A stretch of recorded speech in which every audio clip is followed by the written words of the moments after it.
এই যারা প্রেগনেন্ট হচ্ছে, প্রেগনেন্ট ওমেন এখন বাংলাদেশে ভাবে যে আমাদের এগুলো করা ঠিক হবে না, বাসায় বসে থাকি।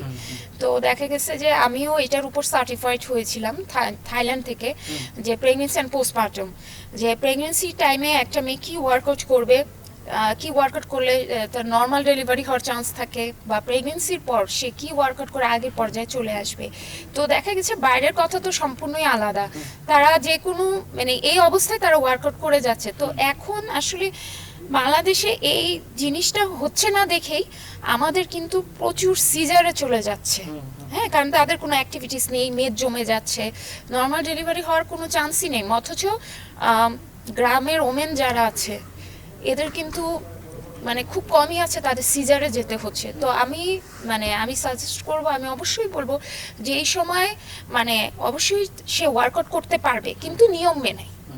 স্বাভাবিকভাবেই আপনার পছন্দ অপছন্দ জানার একটা আগ্রহ আপনার দর্শক যারা আছে তাদের থাকবে। সেই জায়গা থেকে একটু জানতে চাই যে আপনার পছন্দের নায়ককে বাংলাদেশে এবং বাংলাদেশের বাহিরে।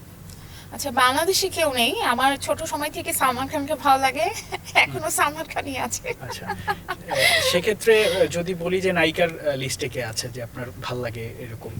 আচ্ছা, নায়িকার লিস্টে ভালো লাগে অ্যাঞ্জেলিনা জলি আর বিপাশা বাসু। ওকে, আপনার পছন্দের খাবারের কথা যদি বলি, যেহেতু আপনি ট্রেনিং করাচ্ছেন, আপনার খাবারে অবশ্যই ডায়েট মেনটেন করতে হয়, হ্যাঁ, অবশ্যই। সেক্ষেত্রে চিট মিলে আপনি কোন খাবারটা খুব বেশি পছন্দ করে থাকেন?